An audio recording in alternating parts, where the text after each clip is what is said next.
All right, welcome back, everybody. This is another one of these things that really I'm just looking forward to doing. I've had on my plate for a while. Um, there's a gentleman that goes by the forum name of Cone that had shared a 201 lap at VIR in a C7 Grand Sport, and that was a ridiculously fast lap, smoking fast. So I really wanted to get a hold of his data, and he was nice enough to share it with me to go ahead and compare how does he get that speed out of a GS, and really how does a GS compare to the Z06, C7 Z06 on the same track. These are obviously different dates. Weather conditions are probably a little bit different. Both cars are running Pirelli DH Slick scrubs, so tires are equal. But it's kind of an interesting study to see the two of them side by side and compare them. The magazines have made a lot about which is the better track car. A lot of people have said the GS is the better track car, especially with folks complaining about overheating with the Z06s. But this is interesting. You can see that in a lot of ways they're very similar, and in some obvious ways the Z06 is going to be faster. So I figured I'd actually start this video by, as opposed to going straight into Pi Toolbox, I'm going to bring up the GM Cosworth Toolbox and use my favorite feature, which is that basically walkthrough of the lines on the track. Just so you can get a feel of like where the distance happens and where it compresses again. You can see here that both of us used different start-finish lines, so it's slightly off here at the beginning in the GM toolbox. I've already fixed that up in Pi Toolbox, so we won't have that problem. But as you can see, the GS starts a little bit behind when we start the lap, just because of where he defined his start-finish line. I'm gonna go ahead and kick it off, and then we'll start walking through the lap briefly here, and then we'll dive into it in some real data. So here you can see the Z06 is pulling away a bit on the straights, but he's closing up going into turn 1, and by the time we're almost into the apex of 1, he's actually pretty close to me and the Z06. And so again, going through 3, some of this, the gap that you're seeing is just the difference of, the car in the lead is on the gas, the car behind is braking later. So it's really just a function of the natural seesawing of the terrain of the track itself. But you can see we stay fairly close, not too far distant from where we were at start-finish. And here we are going through the lower S's. And at this point, you can see the Z06 is really starting to stretch its legs. That long straightaway gives it a chance to carry more speed over a longer distance and pull a pretty decent gap here by the time we get to turn 10. So we're going through turn 10, running the chute down to 11, coming around to Oak Tree. And you can see he did a couple things really well there and actually compressed back up a little bit. But now that we're accelerating, coming out of Oak Tree, again, you can see the Z06, basically pulling a gap, that extra power really making a difference, being able to get further down the track. And for reference, the total times on these laps, you'll see it in the data, there's basically a 4-second difference. So his best lap was a 2:01.6. I'm comparing it to my best lap in the Z06, which was a 1:57.5. So right about 4-second time difference on the laps. And again, this last place, you see this big gap materialize is again going onto the front straight, where we're just able to pull more speed with the extra couple hundred horsepower that the Z06 has. So now that we've looked at that real quick, let's actually go to Pi Toolbox and take a look at the data in earnest. So one of the other interesting things for me to look at is if you've seen me use the effective torque chart before, where I basically take the engine torque request that the engine's putting out, and I multiply that by the effective gear ratio of the gear the car is in, so you get kind of that effective torque. I've done that again here in this chart, and I actually need to go hide these real quick. So let me see. This one is, and that one. So I had to hide it because I had to do 2 separate channels because the math is different, because the gear ratios are different. And so what I'm doing is actually hiding the traces where we're seeing, for instance, we're multiplying the actual torque output of the GS by the Z06 gear ratios and vice versa. So this is the actual output, and you can see, across across the track, there's the Z06 is producing a lot more torque even with the taller gearing. In places like coming out of turn 1 here, really quickly we have about another 100 foot-pounds of torque coming out of turn 1. I suspect this is the run to turn 3. Again, 200 foot-pounds of torque difference. So pretty big gaps in here. But I just thought this is a neat chart to lay out there to actually show very graphically the difference in power that the cars are putting down, even accounting for gear ratio. And the big one here too is this is coming out of Oak Tree. This is the only place I use second gear. And you can see the effective torque on the Z06 is almost 1,200 pound-feet. Over 1,000 pound-feet. Whereas for the GS, it's under 900. So, all right, so let's dig into the data for real here. Go back to our inputs graph. So what do we have here? Let's show you the laps. The red lap and the red dot here is the Z06. This is the 157.5 Z06 lap. The blue line and the blue dot here is the GS, and that's the 2016. And on your video down here, the left is the GS, the right, the red car is the Z06. So let's start right back at the beginning here, coming down the front straight into turn 1. And we're going to go ahead and zoom in and take a look at this in some detail.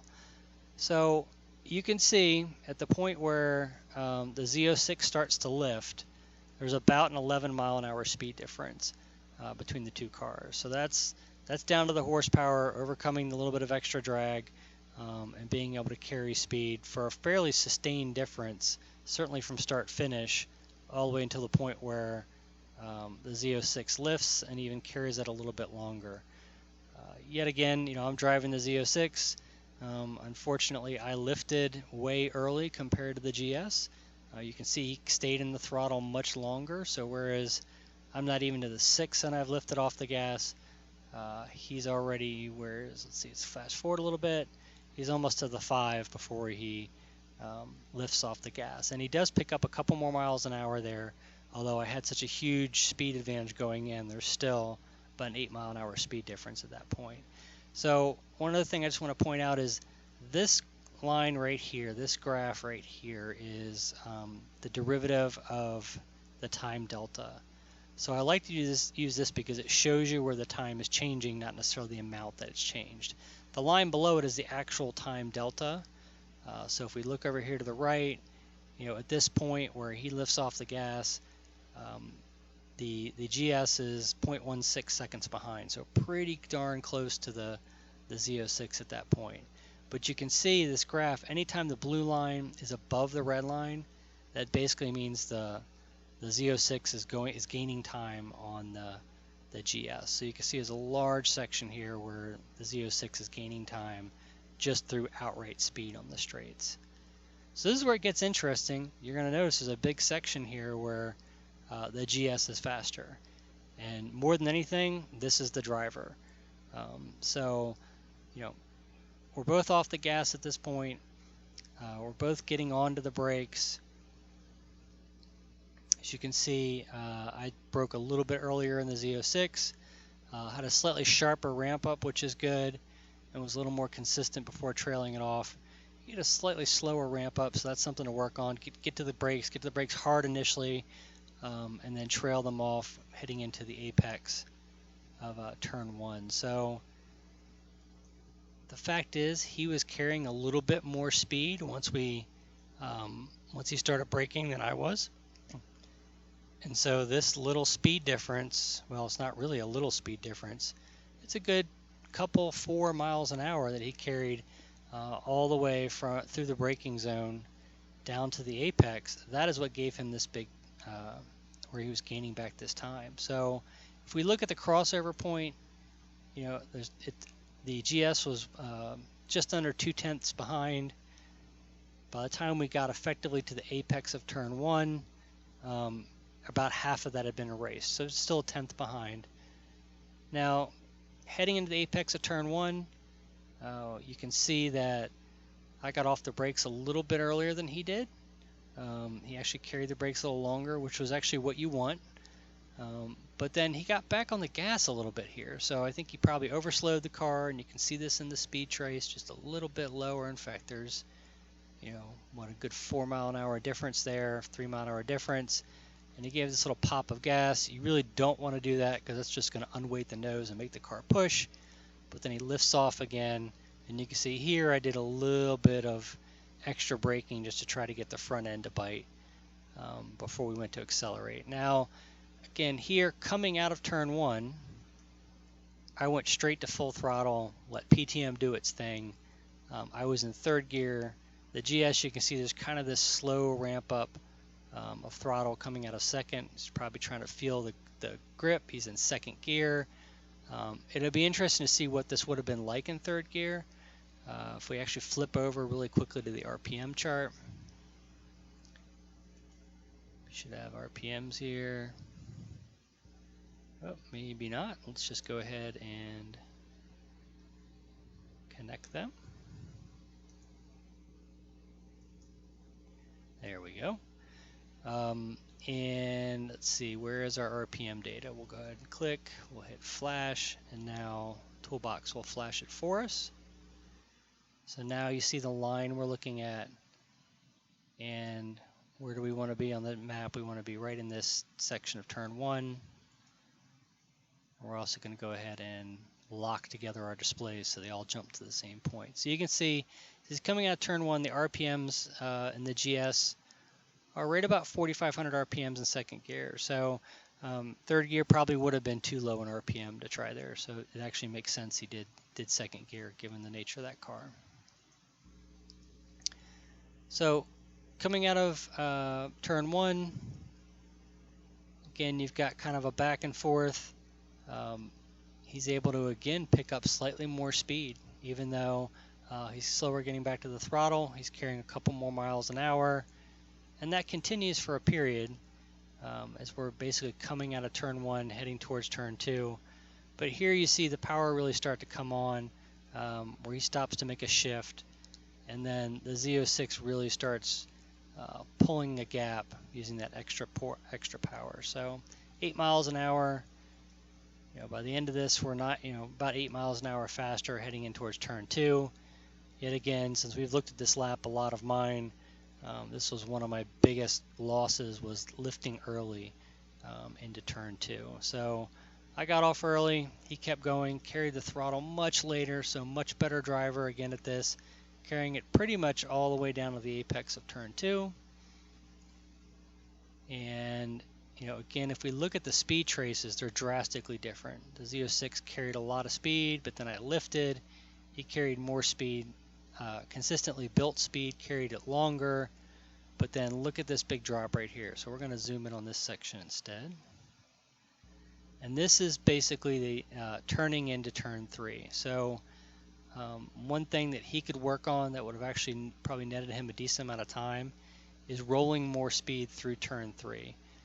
This big braking motion longer, he basically broke all the way down to 67 miles an hour, so 10 miles an hour slower than the Z06. Basically the same platform. So this was really just a driver function of the driver there. So if he could roll more speed through 3, carry it in through, that would make a big difference in time. So how big a difference? Again, if we back up again to basically where we both lift in 2, the gap is 0.34 seconds. Let's go ahead and get through turn 3, and it's now 0.56. So there's a quarter of a second just in being able to carry more speed through there. So now we're heading towards turn 4. You can see he's back to full. The GS is back to full throttle sooner, and as a result builds more speed and carries that until we're roughly neck and neck, because the GS is able to accelerate. The Z06 is able to accelerate better, all the way down heading into turn 4. So I'm going to zoom back out a little bit, and we're actually going to flash forward, or kind of fast forward a little bit, and you can see the speeds are fairly close. You see little things like, again, turn 4. The GS driver's minimum speed was quite a bit lower, It's about 4 miles an hour slower. So rolling more speed through turn 4 again would have helped a good bit. But then here's for me where it gets interesting. We're fairly even through 4A, 4B. There's actually a pretty big difference. I'm much slower going through, I guess it's 4B into 5A, this little short chute that really starts the long straight. But from a speed perspective, again, when we make that final right-hand turn that leads into the lower S's, we're even on speed. And then let's actually back up again and look at this. So right here, we are both full throttle, and we both stay full throttle all the way through the lower S's, all the way up to the entrance of the climbing S's. And as you can see, the speeds are close, 72 to 75. I actually was a little slower going through that corner. The GS has got a little bit of a speed advantage. But you can see once we get to about 90 miles an hour or so, not even, the Z06 really starts to use its muscle to pull ahead here. So where it started with a 2 mile an hour deficit, by the time the Z06 lifts, which again we lift early, there's a 13 mile an hour speed difference. And from a time perspective, again, to back up and look and see what the actual effect on the lap time is, at the point we enter the lower S's, get back to full throttle, it's just under a half a tenth is the lap difference between the two cars. By the time I lift for the S's, it's well over a second. So there's 0.6 of a second just in that section of run from the lower S's to entering the climbing S's. And again, this is one of my personal areas I need to work on, is carrying the throttle longer. As you can see, I've lifted probably shortly after crossing under the bridge, whereas the GS driver has actually stayed on the gas all the way until really the crossover road here, where he starts to trail off. So that 13 mile an hour difference we had, by the time we get to turning right for the S's, is now down to 5, simply because he stayed in the gas longer. So even in a car with 200 fewer horsepower, staying on the gas longer, erased 2/3 of that speed gap.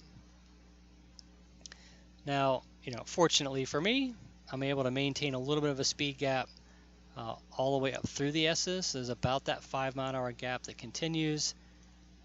But again, let's look here at the final right-hander. I believe that's 9 as you're heading up towards turn 10. So the final right-hander climbing up through the S's. He's on the gas earlier. He's on the gas much harder. And while we start out with a 6 mile an hour delta, staying on the gas, getting on the gas earlier, staying on it longer, all but erases that time difference. So, as we approach turn 10, where the GS is actually 2 miles an hour faster than the Z06, all because the driver was able to stay in the throttle longer. So this really comes down to driver skill and confidence. And so again, on the speed trace, you can see through turn 10, or approaching turn 10, he actually maintains the speed much longer, and give you a feel again for the effect of lap time. We're at 1.56 seconds here. By the time our speeds cross over again, which is really turning in for turn 3, we're at 1.43, so a tenth and a half just in that short little section between 9 and 10.